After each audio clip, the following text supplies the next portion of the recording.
Bueno, vamos a iniciar entonces los aspectos generales. Esta es una sesión introductoria. De todas maneras, muchos de estos temas van a estar siempre volviendo. Por muy de que esta sea una sesión donde más o menos vamos a hablar de cuestiones contextuales y generales, vamos a estar a lo largo del semestre, yo le diría a lo largo de los dos cursos, ¿no? Del interpretativo uno y del interpretativo 2 vamos a estar siempre tratando de volver sobre conceptos que vamos a abordar, que vamos a ver hoy día. ¿Ya? Cualquier duda, insisto, ustedes lo plantean nada más a través del chat. Lo mismo si quisieran hacer alguna digamos, comentario, digamos, alrededor del tema que vamos a estar hablando. Bueno, lo primero es que siempre que se habla de periodismo interpretativo, más bien responde a un ámbito que tiene un pequeño contexto, ¿no? De surgimiento. Y en ese sentido, habitualmente el contexto que nos convoca, ¿no es cierto?, a esto que se llamó en algún momento periodismo interpretativo, tiene que ver con el surgimiento de la revista Time, ¿ya? Estamos hablando en las primeras décadas del siglo pasado ya. Ahora, ¿cuál era un poco la relevancia de lo que implicó tal vez el surgimiento de esta revista y cómo luego se fue generando un ámbito que se fue conociendo como el periodismo interpretativo y que por lo tanto otorgaba ciertas posibilidades de trabajo?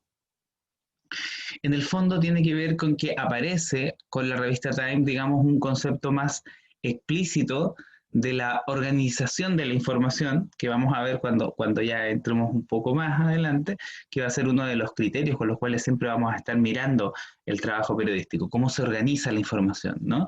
La selección crítica, ¿ya? Y otro elemento que también se planteaba dentro de esta tradición, que es una tradición naturalmente norteamericana de periodismo, que es el de un estilo libre, ¿ya? Eh, Hacia 1992, Time planteaba que recogerá las noticias más destacadas que aparezcan en la mayoría de diarios y periódicos importantes del mundo, aquellas que tengan un interés general, serán un centenar de artículos y cada artículo, eh, cada uno constará de 400 palabras, ¿ya? Cada texto estará situado en un determinado lugar de la revista y dispuestos y ordenados según un método que tenía como elementos centrales la organización, la concisión y este concepto que ustedes seguramente ya discutieron, que es el de la objetividad, que forma parte o se inscribe también muy fuertemente en la tradición liberal de la prensa, que de alguna manera se cultivó mucho, y aquí vamos a ir haciendo un paralelo, ¿cierto?, con la formación profesional en Chile, es decir, hay una tradición también de periodismo de raíz liberal muy fuerte una vez que el periodismo comienza a enseñarse ya profesionalmente en las universidades y particularmente en universidades como las de nuestro país, ¿no? Donde justamente el hecho de que esté tan incorporado en el lenguaje y hasta cierto modo en una suerte de cultura profesional del periodismo, ¿no? Elementos como la objetividad, tiene que ver necesariamente también con la incidencia, la influencia de una perspectiva liberal en la reproducción social de este campo que se ha dado desde sus inicios en las universidades, ¿no?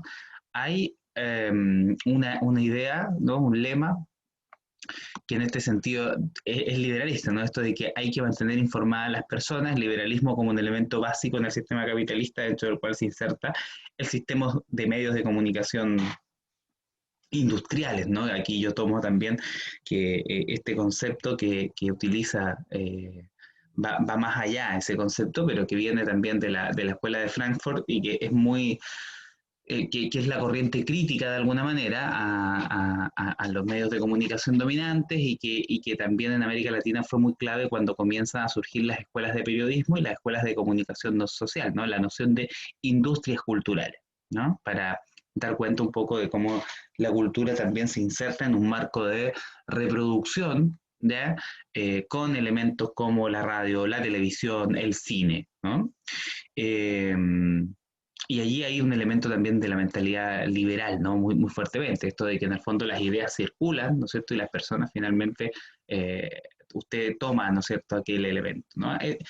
Uno puede establecer ciertos parámetros y relacionar justamente aquellos elementos. Al principio Time, ya que es como el hito que estamos, el primer hito que vamos a revisar, ya no presentaba editoriales, las cuales se incorporan más tarde, reconociendo que la neutralidad total sobre las noticias de gran importancia y notorio interés público es imposible, y aceptan que existen determinados juicios previos que condicionan el modo en que se presentan las noticias. Aquí un poco, para ponerlo en estos términos, hay como ir un paso más allá también de esta idea de que existen características que hacen que algo por sí mismo sean noticias, y son noticias, digamos, porque traen incorporada esa cualidad. eh, y se da un paso, ¿no?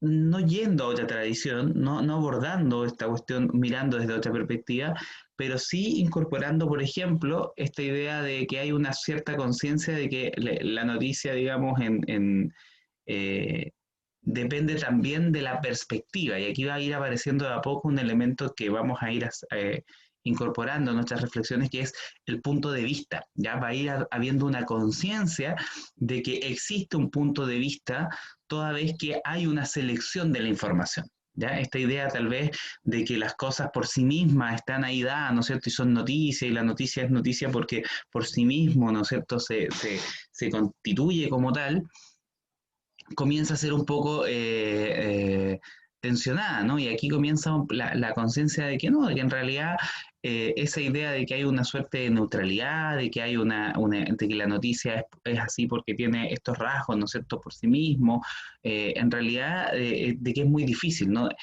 Y en realidad de que toda vez eh, que hay una selección, es decir, que vemos qué consideramos socialmente relevante para su publicación en clave periodística, lo que estamos haciendo en definitiva es a aplicar un criterio de selección. Y una vez que estamos aplicando entonces un criterio de selección, quiere decir que estamos aplicando un punto de vista. ¿Ya? Este elemento que había sido que en otras corrientes más próximas de lo que tradicionalmente podemos entender como lo informativo, se desdeñaba un poco, aquí aparece como una posibilidad, ¿no? La idea de ver de que en realidad cada vez que estamos seleccionando la información, estamos aplicando un punto de vista. Y aquí una cuestión relevante con la historia de Time. Time, al principio, si ustedes se fijan, lo que estamos compartiendo en estos pocos minutos iniciales, eh, demuestra de que en realidad es un medio que en ese contexto no es que está realizando un trabajo todavía ni de reporteo, sino que está haciendo lo que muchas veces en el periodismo clásico le llamaban el refrito, ¿no? Que era tomar noticias de distintos medios internacionales, ¿ya? Y hacer una selección de ellos. Porque estaba la idea también de que había un exceso de información, y de que ese exceso de información provocaba finalmente lo contrario, que era desinformación. Y estamos hablando en un contexto en que todavía no emerge fuertemente ni la radio ni la televisión, ¿no? Que van a emerger, bueno, más o menos la radio, sí, efectivamente sí, la radio en los años 20, los años 30, ¿no? La televisión va a ser posterior, es decir, muy lejos del contexto que estamos viviendo actualmente, y uno podría pensar, por ejemplo, en establecer ciertas relaciones, ciertas comparaciones, incluso en términos de esa idea, ¿no? De cómo el exceso de información puede llevar a su contrario, ¿no? Es decir, a la desinformación. ¿Ya? Y en ese sentido está la idea de una selección de la información, ¿ya? Y al hacer la selección de la información, aplicar determinados criterios editoriales, ¿ya? Y ese criterio, el hacer ese ejercicio, el hacerlo visible, el hacerlo consciente, inmediatamente nos pone en una esfera donde es muy difícil, digamos, sostener de forma acrítica la idea de una objetividad sin más, ¿no? Como que hay un distanciamiento, voy a ir al concepto más epistemológico de la objetividad, como si hubiese un distanciamiento entre sujeto y objeto, de manera que las cosas están, digamos, ahí, tienen su rasgo, digamos, sino que está la conciencia de que las personas participan, ¿no? La subjetividad participa de la selección. En ese sentido, hay un paso que es importante, digamos, en una consideración que no necesariamente es igual a aquella que de alguna manera está más presente hasta entonces en los textos clásicamente informativos, ¿ya?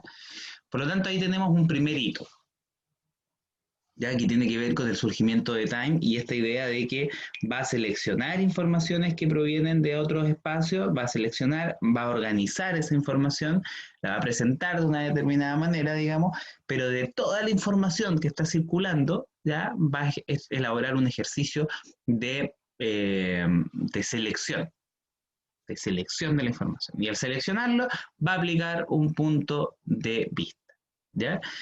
De allí entonces que esta idea de objetividad liberalista, ¿no es cierto?, da paso a un segundo concepto que es el de la interpretación. El concepto de interpretación es un concepto sumamente complejo y nos puede llevar, y al mismo tiempo muy, muy interesante, o sea, es decir, nos puede llevar, digamos, a pensar desde distintos ámbitos.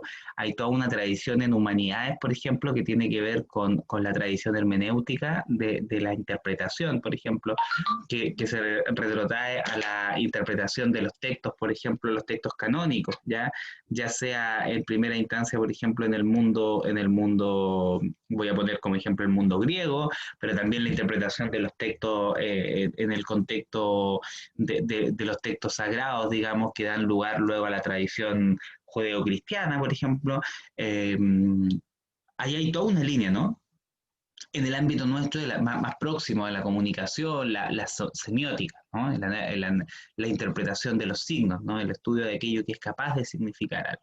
Entonces, hay toda una tradición, la interpretación, digamos, da lugar también, abre una puerta que es mucho más compleja que la idea de la objetividad así sin más, ¿no? Esa idea que se reprodujo muy fuertemente, vuelvo a insistir sobre eso, a través de la formación profesional del periodismo, es decir, en el periodismo, una vez que surge más bien el periodismo universitario en América Latina y que surge también o que se desarrolla, no necesariamente surge en su totalidad, pero que generalmente se va desarrollando muy fuertemente también en un contexto de Guerra Fría, ¿ya? Eh, si uno mira, por ejemplo, y de hecho cuando vayamos revisando a lo largo de la asignatura, vamos a ir viendo, por ejemplo, instancias donde hay creadoras, creadores de textos que a lo largo de los siglos XIX, por ejemplo, 20 en América Latina, ejercieron la actividad periodística y fueron al mismo tiempo grandes ensayistas, por ejemplo. ¿Ya? Pero luego se va produciendo la profesionalización y se va quedando esta otra tradición liberal. Bueno, en el marco de esa tradición liberal, es decir, en el contexto norteamericano, esa objetividad liberalista da lugar paso a paso a un concepto más próximo a la interpretación. Si en la emergencia de Time era una de los primeros hitos, otro hito tiene que ver con la publicación del libro Interpretative Reporting, ¿ya? De Curtis McDougall, y que también viene a significar otro hito importante que algunos años después de la revista Time, es decir, van surgiendo algunos elementos que van a ir como dando vida a esto que posteriormente se llamó periodismo interpretativo. En la tradición liberal de la cual hablábamos, ¿ya? De la cual no se puede sustraer lo que fue la formación profesional en Chile y en otros países de América Latina, que es esta tradición que pone mucho énfasis en lo objetivo, en los hechos, ¿no? De hecho, hay un antiguo dicho, ¿no? Que dice que los hechos son sagrados y que las opiniones son libres, por ejemplo, que ha sido también una marca ética muy, muy fuerte en muchas y muchos colegas a lo largo de nuestra trayectoria de formación profesional en esas tradiciones. Era muy relevante la distinción entre hechos y opiniones, ¿ya? Esa distinción estaba profundamente marcada, ¿ya? Lo que era un hecho y lo que era una opinión. Ahí estamos hablando largamente de la tradición liberal, ¿no es cierto? Esta idea de un periodismo, vamos a decir más bien un periodismo informativo, ¿no? Que lo que hace es que busca dar cuenta de los hechos, ¿no? Esta idea de que los hechos son sagrados y las opiniones son libres. Y el periodismo, por lo tanto, lo que hace es decir cosas. Ahora, hay que decir algo también, y eso lo vamos a ir conversando a lo largo del semestre, ya cuando entremos a otra fase, en la propia tradición norteamericana, hacia los años 1910 y 1920, surge igualmente una corriente de escritoras, de escritores, que lo que buscaron fue denunciar los problemas de corrupción que emergían en el propio contexto, en el propio Estado y en instituciones de la sociedad norteamericana, ¿ya? Y eso, yo estoy hablando más o menos de 1910, 1920. De hecho, hubo un grupo de gente que fue denominada de manera muy, con un ánimo como de denostar un poco la actividad, como los escarbadores o los buscadores de estiércol, ¿ya?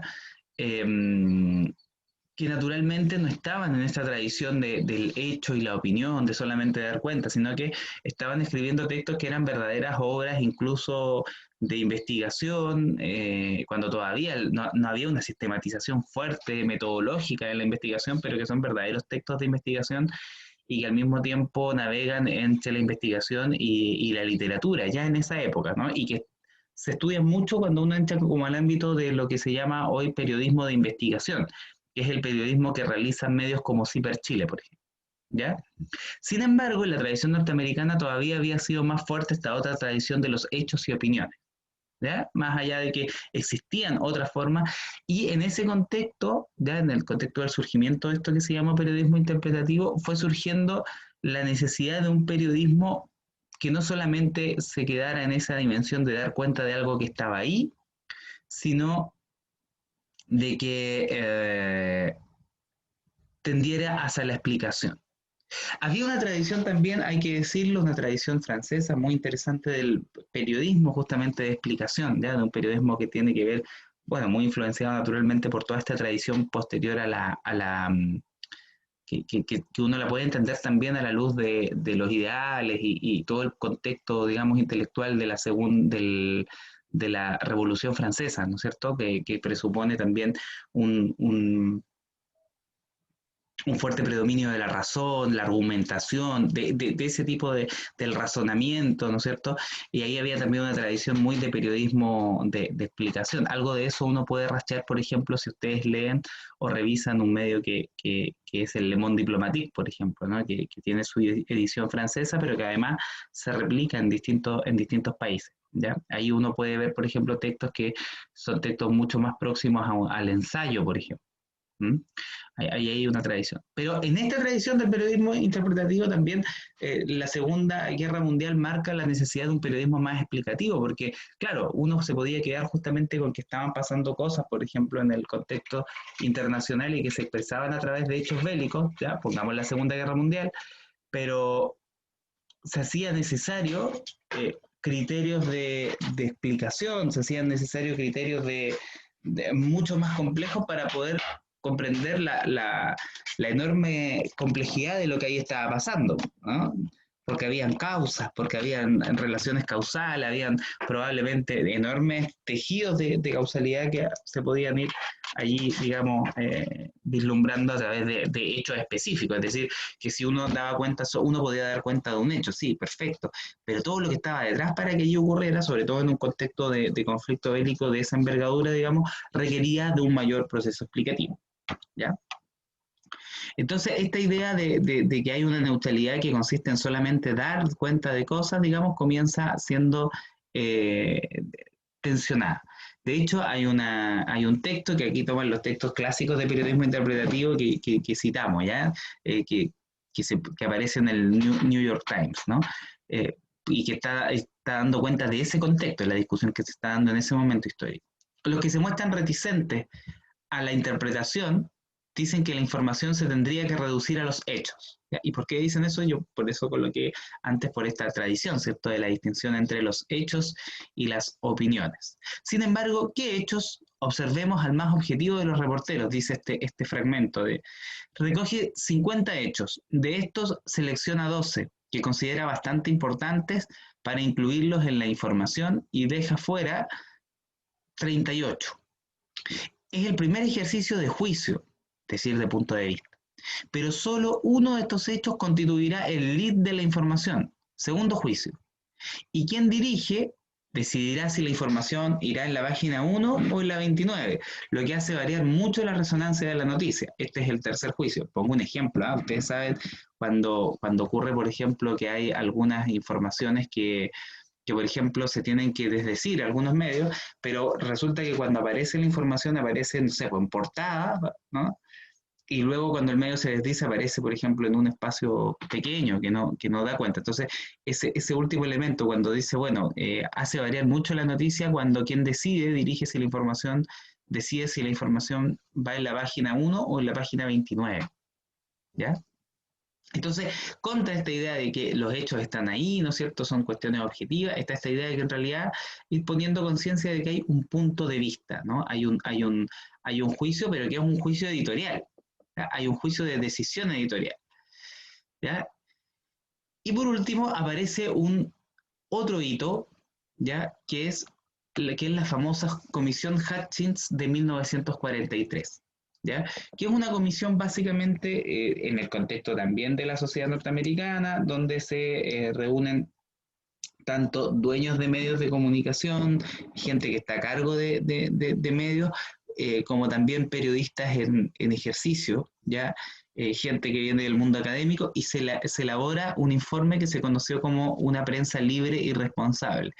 Y ahí un poco se sientan las bases de un concepto que también se enmarca uno lo puede ir rastreando en la tradición más liberal, eh, que es el de la doctrina de la responsabilidad social de la prensa, ¿ya? Eh, entonces, Comisión Hutchins, por lo tanto, aparece como un tercer hito, ¿no? Por un lado, la revista Time, ¿ya? Eh, por un lado la revista Time, por el otro este libro de Curtis McDougall, ¿ya?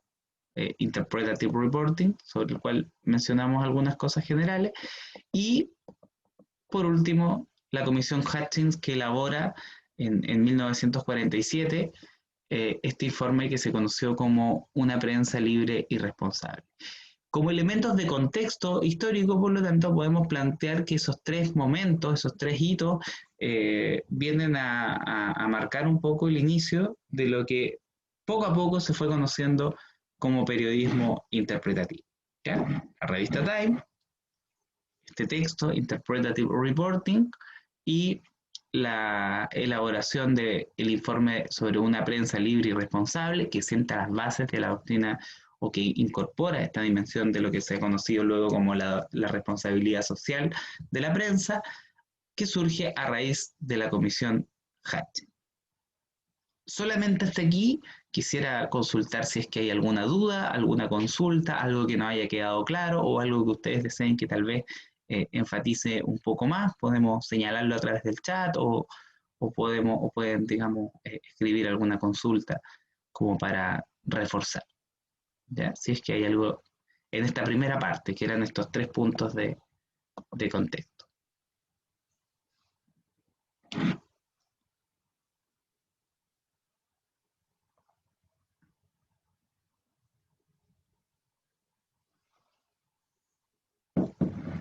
Si hay una pregunta, vamos a esperar entonces.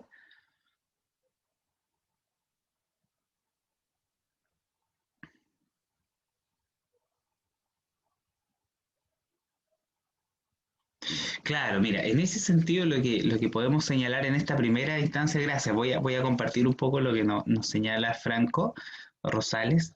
Señala, no sé si me estoy anticipando, pero en Latinoamérica el avance era dispar a lo que había en otros países, o eso lo veremos después.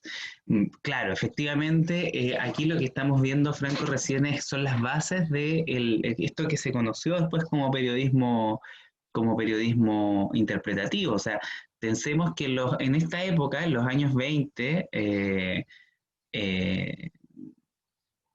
la situación periodística es distinta. Es distinta.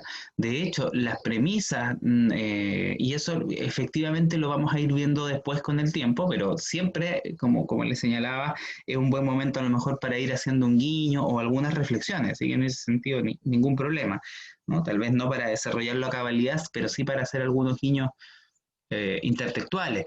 Por ejemplo, Tienes toda la razón, Franco, en el sentido de que la situación es completamente distinta porque las escuelas de periodismo, por ejemplo, están surgiendo, las primeras, por ejemplo, hacia fines de los años 30, luego los estudios de comunicación en América Latina, que en el fondo se desarrollan en buena medida con el surgimiento de las escuelas de comunicación social y de periodismo.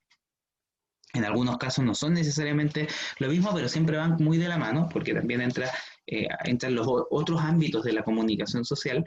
eh, Se están llevando a cabo en los años 60 muy fuertemente. Ahora, ¿cuál es la relevancia? ¿Ah? La relevancia es que ahí es muy cierto lo que señala, porque están viniendo distintas tradiciones en América Latina. Por ejemplo, vienen tradiciones eh, asociadas a manifestaciones genéricas como la crónica, por ejemplo, ¿no? O lo que se conoció como el modernismo, ¿no? Como movimiento cultural en América Latina. Pero cuando surgen las escuelas de periodismo y se establecen más o menos, se empiezan a consolidar, ¿ya? Se empiezan a establecer en las universidades fuertemente esta tradición liberal que un poco se apropia de toda esta historia de lo que está ocurriendo en este contexto norteamericano. Y eso sin lugar a dudas, yo creo que hay que entenderlo a la luz de lo que fue la Guerra Fría, es decir, cómo el periodismo, el sistema de medios de comunicación, aparece también como un elemento estratégico en el plano de lo geopolítico, ¿ya?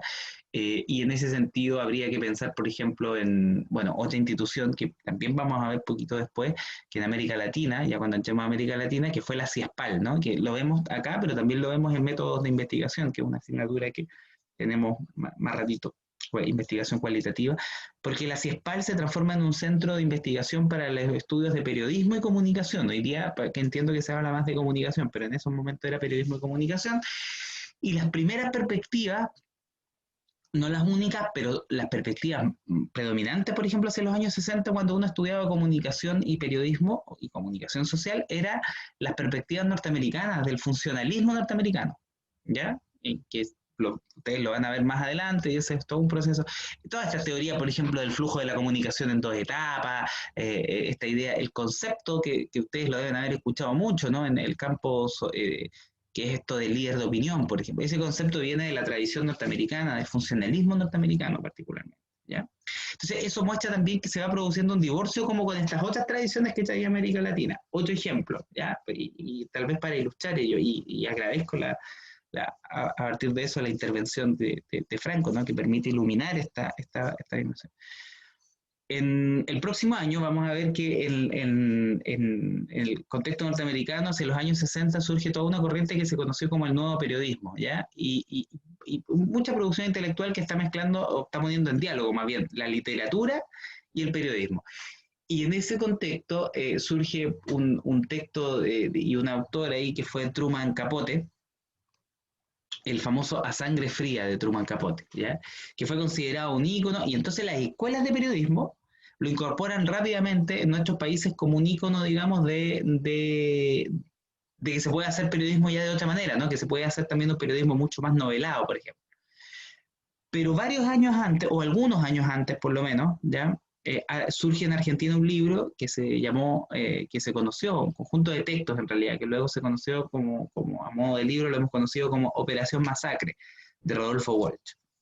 Y ese texto, que hoy día es un clásico del periodismo latinoamericano, ¿no? Que también es del periodismo de investigación, del periodismo de denuncia, ¿no? Que inaugura también un periodismo de denuncia, y hay una raíz también de un periodismo militante.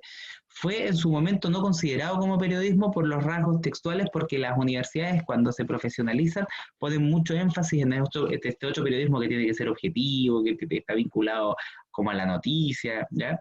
Y en ese momento este texto, que luego conocimos como Operación Masacre, pasa como un segundo plano. Y con los años, que ya se produce una apertura, una discusión, hay una pluralidad también de manifestaciones genéricas en el campo del periodismo que se comienzan a cultivar, Operación Masacre hoy por hoy nadie puede negar que es un texto clásico, ¿ya? Pero en ese contexto donde era muy fuerte esta tradición no lo era. Entonces, toda la razón, Franco, de que efectivamente el contexto latinoamericano en ese momento es distinto, pero cuando se profesionaliza la formación, como que y las universidades chilenas, como ejemplo de eso, toman muy fuertemente la tradición norteamericana y por ello es que todos estos contextos les resultan, digamos, necesarios para poder entender también y aproximarse de manera histórica, ¿no es cierto?, a estos conceptos que a veces se han configurado como en un sentido común, la objetividad, la neutralidad y todo. Así que muchas gracias por la observación, realmente. No sé si hay alguna otra observación, otra pregunta, porque vamos a ir conversando esto, no nos vamos a apurar, porque la idea es como ir dejando lo más claro posible todo este contexto para que en el fondo vayamos cimentando toda nuestra reflexión y práctica de la manera más clara y más contextualizada posible. Entonces, si hay otra consulta, sería muy bien, porque vamos a compartir todo este contexto, tanto en la sesión de hoy como en la del el día miércoles, que nos vamos a encontrar por segunda vez en la semana. No sé si hay alguna otra consulta.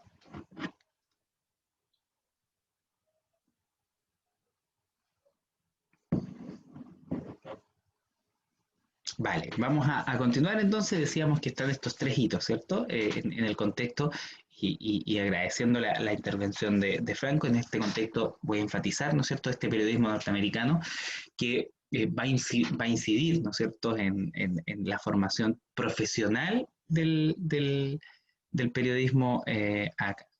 Sí, la vamos a grabar, Nicolás, y vamos a enviar luego, por ahora, con quienes, el equipo de ayudantía del curso, vamos a compartirles la sesión, ¿ya? Y le vamos a compartir la información, vamos a subir las dos sesiones de esta semana. Vale, vale. Entonces enfatizábamos nada más que teníamos estas tres dimensiones que van a incidir mucho. Ahí me acordé de otro texto, por ejemplo, a propósito vuelvo sobre la pregunta que me pareció muy interesante. En el año 1907, por ejemplo, en el Diario Ilustrado, que era un diario de la época vinculado a la Iglesia Católica, principios del siglo XX, se publicó en los famosos crónicas que luego llegaron hoy día conocemos también como las crónicas del Parlamento de Coscós, ¿ya? Muy cerquita de Valdivia, para quienes son de Valdivia, en el Coscós, en el territorio de Panguipulli, donde se señala lo que fue una suerte, un trafún, ¿no es cierto?, un encuentro de comunidades a través de sus autoridades ancestrales mapuche, que lo que buscaban era denunciar la manera en la cual se les estaba despojando de su territorio en esa época. Eh, y los textos, cuando uno los lee, hoy día han sido textos muy reivindicados siempre desde la historia, desde el campo de la cultura, desde su dimensión política, pero el texto que publicó don Aurelio Díaz Mesa en esa época como Parlamento de Coscós es una crónica, por ejemplo. ¿Ya? Es una crónica. Y en América Latina, muchas autoras y autores, Susana Rodríguez, por ejemplo, todo esto lo vamos a ir hablando más adelante, estoy haciendo guiños intelectuales para eh, plantea en su tesis, digamos, doctoral, que es un gran libro, La invención de la crónica, le llama, para dar cuenta de esta tradición latinoamericana, de esta manifestación genérica, que no es necesariamente la misma que se está cultivando con el reportaje en Norteamérica, pero que, claro, se va a modificar y va a permear fuertemente la práctica del periodismo una vez que las universidades asuman la formación profesional de este campo y hay una profesionalización también del periodismo como actividad profesional. ¿Ya? Entonces, en este otro ámbito se están dando estas transformaciones, este paso. De hecho, en los textos clásicos de manuales uno siempre estudiaba esto como más o menos lo que pasaba se veía como una suerte de paso entre el periodismo informativo y el periodismo interpretativo, estaba este contexto, ¿no? La revista Time, la comisión Hutchins y el informe de una prensa libre y responsable, y además el interpretative reporting de Curtis McDowell. ¿Cuáles eran los principales hitos de la fórmula Time? Bueno, no era más que una forma de trabajo, ¿no es cierto?, que se expresaba a través de la presencia de una hipótesis, ¿no es cierto? En el caso del periodismo podemos hablar más bien de hipótesis de carácter descriptivo, la búsqueda de antecedentes, ¿no? que puedan dar cuenta de esa hipótesis o que puedan, digamos, señalar, que puedan contrastar, ¿no es cierto? Y finalmente una conclusión o tesis, ¿no? Que surge como resultado de este proceso. Ese era como el mecanismo a través del cual funcionaba, digamos, Time, ¿no? Que aparece como planteamiento del problema, hipótesis, investigación. Este elemento va a ser bien interesante a medida que lo vayamos integrando, porque claro, ahora la idea es que vayamos nosotros integrando esta idea de cómo cuando hagamos un reporteo, no solamente vamos a ir a mirar lo que está pasando, sino que vamos a tratar de tener un cuadro contextual mucho más amplio, un cuadro sintético, por ejemplo, y comenzar a pensar también desde la lógica de cómo podemos ir elaborando hipótesis para elaborar un planteamiento. Esto no lo vamos a desarrollar del todo hoy día, en ningún caso, porque estamos recién contextualizando. Pero nos vamos a plantear una hipótesis, vamos a buscar antecedentes y en función de lo que nos arroje esa primera búsqueda, va a ir surgiendo también la idea ahí de una tesis editorial que luego vamos a ver se puede expresar, por ejemplo, a través de un texto periodístico como el reportaje. ¿Ya? ¿Cómo aparece eso en términos de redacción? Bueno, aparece como tesis, demostración, ¿no? Sin que sea exclusivamente un texto exclusivamente argumental como podría serlo una editorial, ¿no? Luego vamos a ir conversando un poco sobre ello. Así se va estableciendo, por ejemplo, planteamientos del problema, ¿no? Problematizando la realidad social, viendo cómo la realidad se va comportando a través de campos diferenciados y en esos campos, por ejemplo, podemos ir estableciendo problemas, temas, conclusión, o en otros términos, hipótesis, planteamiento y demostración. ¿Ya? ¿Qué rasgos tiene? Bueno, dicen quienes publican los textos un poco van sistematizando esto que después se llamó periodismo interpretativo, dicen, bueno, no es información en el sentido tradicional más estrecho porque no se limita a dar cuenta de un hecho, es decir, el famoso qué, ¿cierto? Seguramente ustedes debatieron, conocieron un poco esto de las W, ¿cierto? Esto que, de nuevo, la tradición norteamericana, que a su vez se hace cargo que en realidad venía de unos cuestionamientos que más asociados a los estudios, digamos, el ámbito de la retórica, ese campo un poco de medieval, ¿no? Pero no es solamente dar cuenta del qué, ¿no? El hecho. Ocurrió esto, por ejemplo, ¿no? Ocurrió una situación, voy y la describo, ¿no? En su sentido tradicional, sino que trata de profundizar y explicárselo al lector incluyéndolo en un marco de referencia más amplio, es decir, un contexto. El ejemplo clásico a propósito de la situación que estamos pidiendo, ¿cierto? En Chile hoy día, tiene que ver con que, por ejemplo, la información tradicional se quedaría solamente con ir y describir, digamos, por ejemplo, una movilización social, ¿cierto? Pero distinto sería profundizar y explicar cuáles son las causas, cuáles son las búsquedas, cuáles son las demandas, cuál es el marco de referencia en el que se dan las manifestaciones. ¿Son las primeras manifestaciones? ¿Es la primera vez que nos manifestamos? ¿Quiénes se han manifestado antes, por ejemplo? Entonces, al empezar a mirar a ese elemento contextualmente y desde un punto de vista, ¿ya? Señalando elementos intertextuales, es decir, conectándolo con hechos anteriores y estableciendo eventuales proyecciones, es decir, qué podría venir, qué podría ocurrir, ¿no es cierto?, en términos sociales, en términos políticos, por ejemplo, va generando en clave periodística un contexto. O sea, se va problematizando la realidad y para problematizar la realidad vamos construyendo variables, vamos construyendo conceptos que nos permiten aproximarnos a la realidad y vamos siendo también conscientes de esos conceptos con los que vamos construyendo la realidad. Entonces nos vamos saliendo también de una perspectiva, vamos a decir, un poco más ingenua, ¿no? De pensar que la realidad está ahí solamente para ser contada como si fuera, sino que la realidad se va construyendo y se va construyendo, digamos, y nosotras y nosotros vamos siendo parte de esa realidad, ¿no es cierto? Vamos trabajando con categorías propias de ese contexto, etcétera, etcétera, pero podemos ir construyendo y problematizando esa realidad social ya en el campo del periodismo y construyendo un contexto para dar cuenta de eso. Ahí, en ese sentido, cuando vamos trabajando en ese ámbito de la información, nos vamos aproximando más a una forma de trabajo más propia de lo que se conoció como periodismo interpretativo. Ir problematizando la realidad, ir contextualizando, ir otorgando un marco de referencia. ¿Ya? No es opinión porque en esencia se trata de que las afirmaciones que se incluyan tengan respaldo, es decir, siempre hay una atribución, por ejemplo, se va atribuyendo la información. ¿Ya? Hay un proceso en que se atribuye la información, hay una fuente y hay, por supuesto, un proceso de aseguramiento de la calidad de esa información. ¿Ya? Por eso ahí tengan respaldo, sean atribuidas, por ejemplo, a personas con autoridad para emitirla y que no sean comentarios desde un simple punto de vista personal. Ahora, ahí hay que distinguir, hay géneros, por ejemplo, que tampoco es que la opinión sea en sí misma una simple, como lo señalan. Siempre estas apreciaciones vienen, obviamente, están tomadas de los textos emblemáticos de este ámbito. El día viernes, por ejemplo, finalizamos con un equipo de estudiantes que cerraron Interpretativo 2. Hay una iniciativa muy, muy bonita de un medio de comunicación creado también por estudiantes de una universidad en Brasil que hicieron un número sobre Chile y nos pidieron colaborar con una editorial, por ejemplo.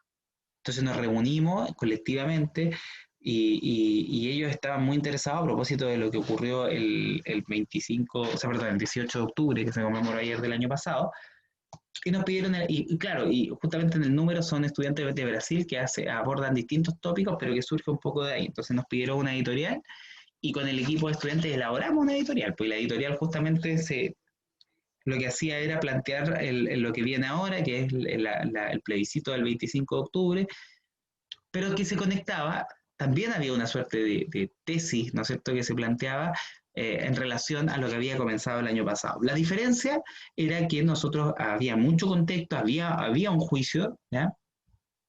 Pero que si bien siempre en toda argumentación, ¿no es cierto?, recurrir a argumentos que den cuenta, por ejemplo, de una fuente que sea responsable, etcétera, es relevante, pero en este caso, cuando es un reportaje, es un requisito en el fondo, ¿no? Es un elemento que le da validez a la información, ¿no? Es muy potente la cuestión de la validez. Y en ese sentido, cuando señala no es opinión, quiere decir que por eso no se circunscribe al ámbito del periodismo de opinión, como pudiesen ser las editoriales o las columnas de opinión. ¿Ya? Desde el punto de vista de la historia oficial, que ese es como cómo se va generando un campo profesional o un campo cultural, este género es el último, digamos, que aparece, ¿ya? Entre lo que se conoció tradicionalmente como periodismo informativo y periodismo de opinión. ¿Ya? Surge como un elemento intermedio, ¿no? Que busca explicar, que busca contextualizar, que busca, digamos, situar en un contexto aquellos elementos que ustedes van a abordar. Ahora, ese contexto lo construye la o el periodista, naturalmente, ¿no? Y se construye desde un punto de vista, que son elementos que vamos a ir discutiendo naturalmente. Bueno, la definición canónica que se usa acá en Chile la propone hace varios años don Abraham Santibáñez, ya que de hecho este año seguramente ustedes pudieron leer algo de él, porque él fue una persona que en un documento a propósito de la situación de COVID-19, él, dado que es una persona que está en grupo de riesgo, ¿no? Por su edad, él señala que él, si es que llega a darse la situación, y lo que él busca es justamente poner un debate en la sociedad, ¿no? Más allá del hecho en sí, de lo que está diciendo, y eso uno pudiese vincularlo justamente a lo que estamos hablando, ¿no? A los alcances de un periodismo interpretativo que ha sido su ámbito de trabajo por muchos años. Él fue el que señalaba que si se llegaba a dar la situación de tener que, a falta de condiciones hospitalarias para atenderse a propósito del COVID, él dejaba su cupo, digamos. ¿Ya? Estamos hablando, eso fue a principios en la primera parte. Bueno, en un texto clásico que tuvo varias ediciones, que justamente se llamó Periodismo Interpretativo, plantea que el periodismo interpretativo busca aclarar el sentido de las noticias aparentemente dispersas, ¿no? Cosas que a lo mejor, o sea, ahí está la idea de la problematización. Ustedes pueden tomar elementos y darle un criterio, digamos, de unidad a través de la problematización. Estamos entrando a un ámbito mucho más próximo a lo que uno hace, por ejemplo, en ciencias sociales, cuando uno problematiza la realidad con miras a hacer una investigación. Y no nos olvidemos que el buen periodismo puede también expresarse en investigaciones. Nosotros tenemos, por ejemplo, un caso bien interesante que tuvimos la oportunidad de conversar con el colega, y yo creo que lo vamos a invitar también dentro de este curso, pero probablemente con miras a periodismo interpretativo 2 porque está más vinculado al periodismo de investigación, que acaba de, hace un año, poco más de un año, publicó un libro sobre el conflicto socioambiental de la central hidroeléctrica San Pedro, ¿no? En la región de Los Ríos. Y allí surge una problematización que se lleva a cabo bajo la lógica de una problematización, un problema de investigación que conlleva una investigación cuyo informe final es un texto periodístico, ¿ya? Entonces, desde el punto de vista, digo canónico porque estas son como las definiciones que nosotros habitualmente se planteaban. Yo recuerdo cuando estudiábamos esta asignatura que uno más o menos memorizaba estas definiciones, ¿no? Eran como en ese sentido le llamamos más canónica. Periodismo interpretativo, entonces, busca aclarar el sentido de las noticias aparentemente dispersas. Su afán es mostrarle a la audiencia la vinculación de los hechos, dar la clave del por qué ocurrieron las cosas y no describir simplemente qué ocurrieron, ¿ya? Sino, aquí aparece un elemento que es muy importante, ir pensando también en términos de contexto, ¿no? De aquello que acompaña o que le da sentido a estos hechos. Esta es como la definición. Interpretar desde el punto de vista periodístico consiste en buscar el sentido a los hechos noticiosos que llegan de forma aislada, ¿no? Situarlos en un contexto, ponerlo en un marco de significación en el fondo, darle un contexto, el contexto como aquello que acompaña a los textos, ¿no? El texto tiene sentido en el marco de un contexto, ¿cierto? Cualquier tipo de texto, una noticia, por ejemplo, no ocurre en el vacío, ¿cierto? Lo mismo que cualquier gesto comunicacional ocurre en el marco de un contexto cultural, etcétera. Darles un sentido, ¿no? Construir ese sentido y entregárselo a una audiencia no especializada. ¿Ya? Es decir, es ir más allá de solamente esto fue lo que ocurrió, sino que eso que ocurrió, incorporarlo en un marco de interpretación, darle un contexto, otorgar un sentido y luego entregarlo, digamos, bajo una modalidad textual que puede ser un reportaje, que es como el gran género, o también vamos a revisar la entrevista a una audiencia, digamos. ¿Ya?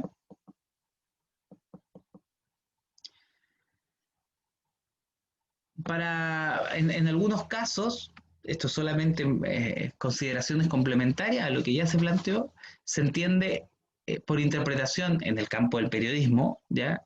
Como el material subyacente o circunstancial o gravitante en el suceso que origina la noticia, presentado objetivamente y solo con el propósito de ayudar al público destinatario a situar el acontecimiento en el debido contexto, ¿no? Por ejemplo, hay hechos que merecen una valoración mucho más allá porque pueden gatillar procesos sociales mucho mayores. Pensemos, por ejemplo, en las evasiones del metro el año pasado, ¿no? Y cómo generan posteriormente una enorme revuelta popular, digamos, ¿no? Entonces, eh, no es quedarse solamente con describir el hecho, ¿no? Que muchas veces y se incurre en algunos textos cuando uno revisa un poco la prensa, ¿no? Sin que haya una valoración de lo que ello puede o no implicar, puede significar, en qué marco de interacciones de significación se inscriben, etcétera, ¿ya? Hay un texto que es de los textos, digamos, antiguos en el periodismo latinoamericano, que también publica Luis Beltriao, Jornalismo Interpretativo, que señala que es de los pocos textos también en el continente que como que se centran así en periodismo interpretativo propiamente tal, ¿ah?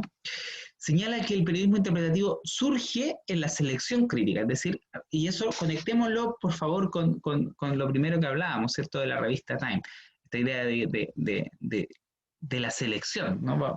Cómo uno pone ahí una serie de criterios para seleccionar. Él señala que la interpretación surge en la selección crítica, ¿ya? Y ahí aparece, por ejemplo, una dicotomía que más que, digamos, ser conceptual, lo que hace es tratar como de aclarar y tratar de dar cuenta un poco de dónde se inscribe este campo de producción, digamos, de trabajo periodístico, ¿no? El primero tiene que ver con lo que denomina lo extensivo, periodismo intensivo, que se produce, dice, cuando hay poca o baja preocupación por el análisis de lo que está ahí, ¿no? Bajo la presión del tiempo y el espacio, y muchas veces influidos por las emociones del momento, no hay mucha, digamos, intensidad, ¿no? Como cuando hay un periodismo intensivo que se ejerce sobre la base de la reflexión, cuyos temas y materias son seleccionados, de nuevo, el concepto de la selección, ¿no? Muy en la línea de lo que fue la revista Time, y las informaciones son transmitidas del modo más completo posible y en profundidad, ya que se trata de exponer y establecer el problema. Y cuando hablamos de problemas, estamos en la órbita de la problematización, estamos en la misma órbita de la reflexión sobre la investigación social. En ese contexto, y dado que estamos en esta tradición, es que el reportaje, digamos, aparece como la gran manifestación genérica, ¿ya?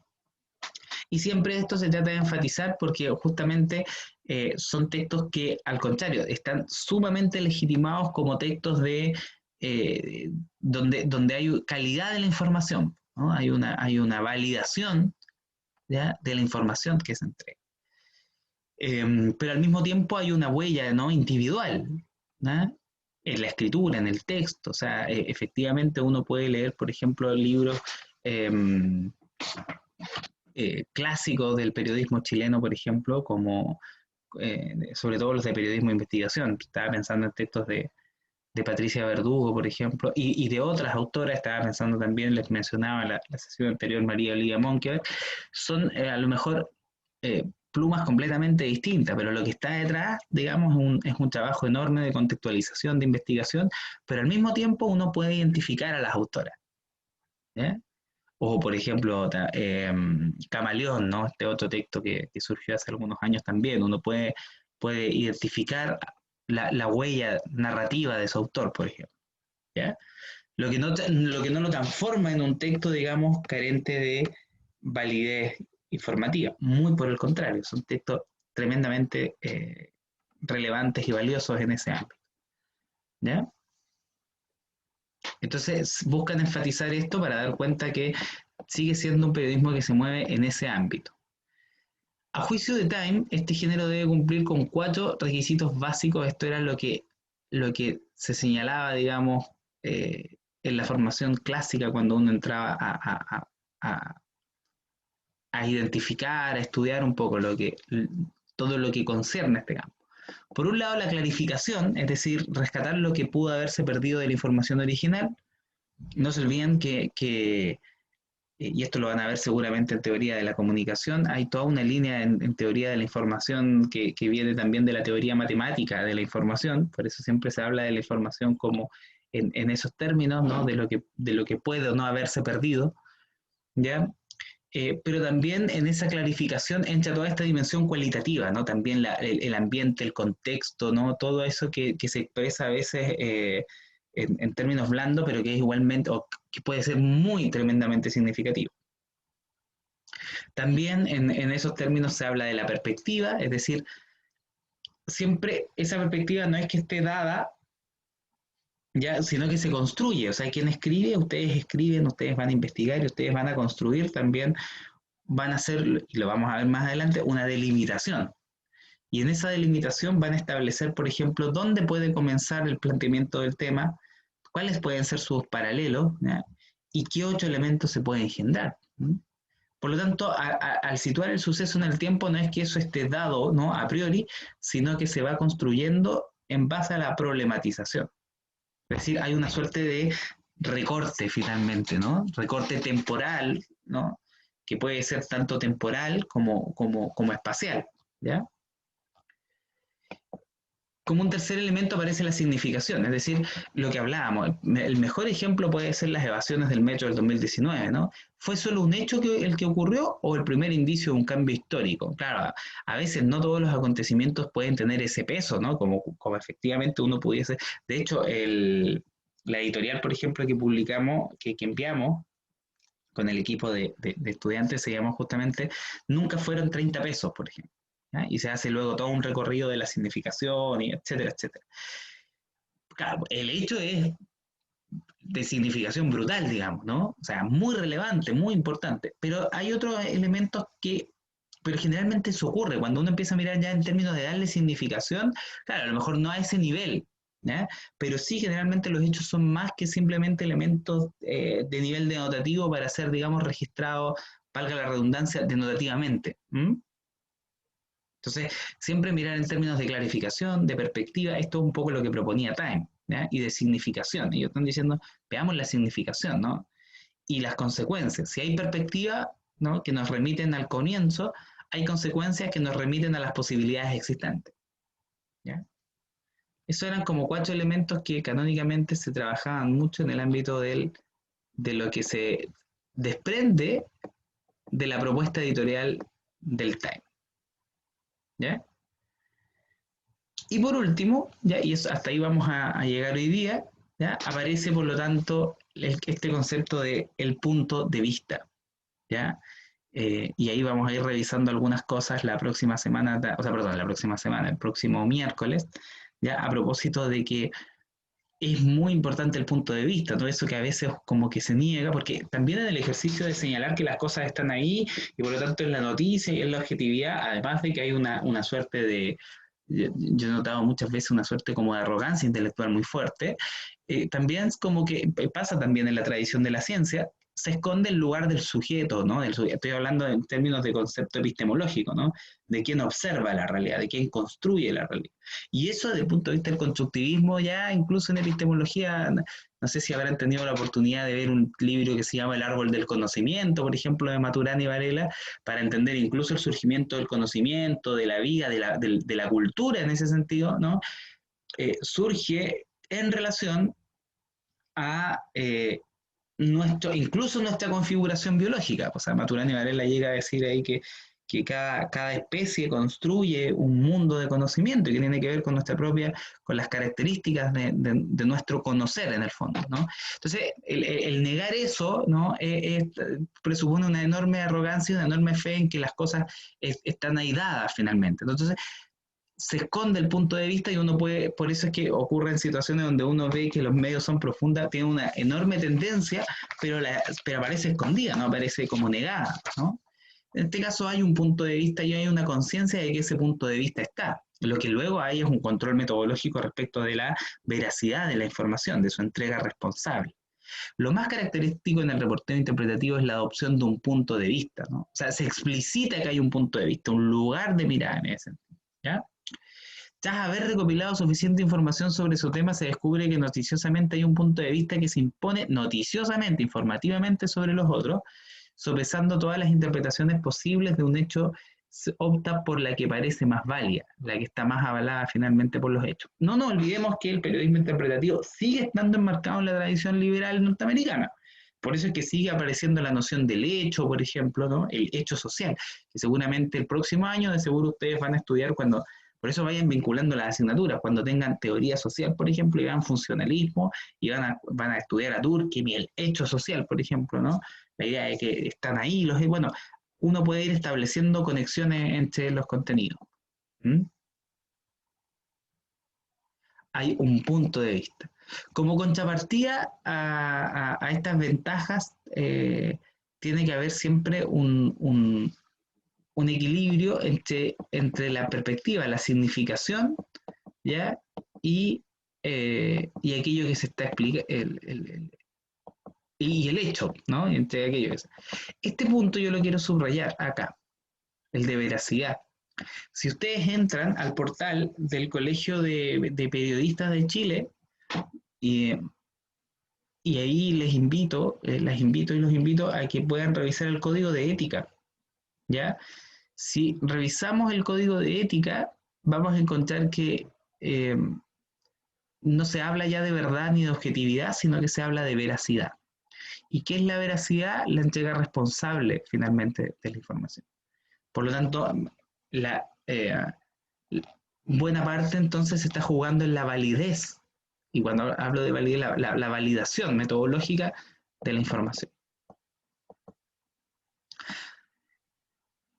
A la hora de seleccionar el material será el mismo punto de vista, por eso el punto de vista es tan importante, o hipótesis ya transformada en tesis y se comprueba su veracidad o cambiada por otra en caso de haber resultado falsa, el punto de partida.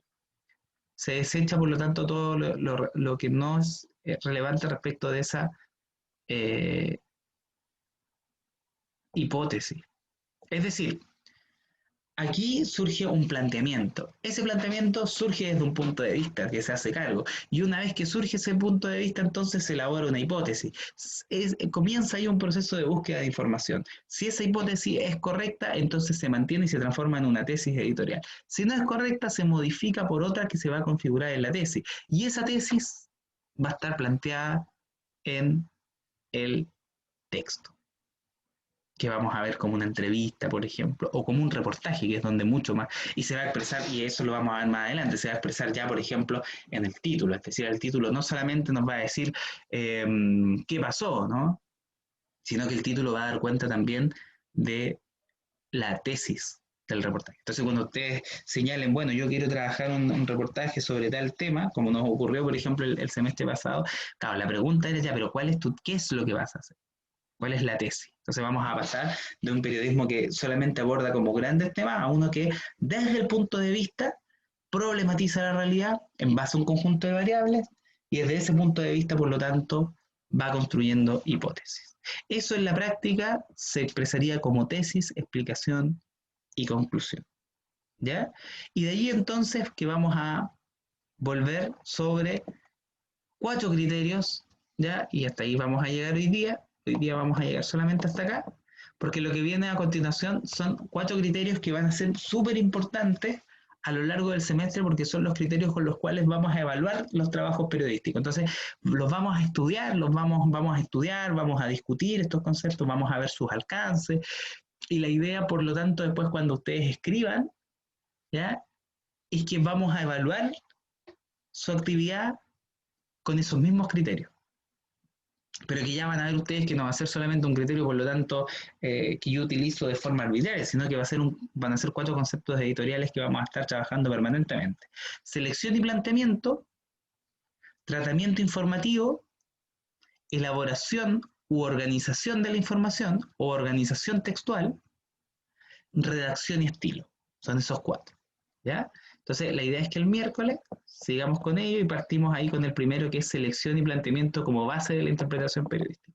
¿Por qué va a ser importante la selección y planteamiento? Porque cuando empecemos a hablar de ello, entonces vamos a tener los elementos también, por ejemplo, con los cuales llevar a cabo una reunión de pauta, con la selección y planteamiento, el punto de vista del trabajo que vamos a realizar. Eso es básicamente lo que hemos preparado para hoy.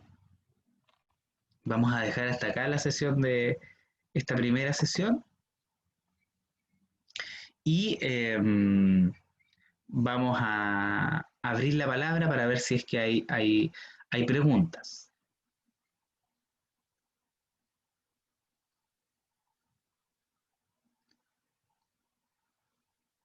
Profe,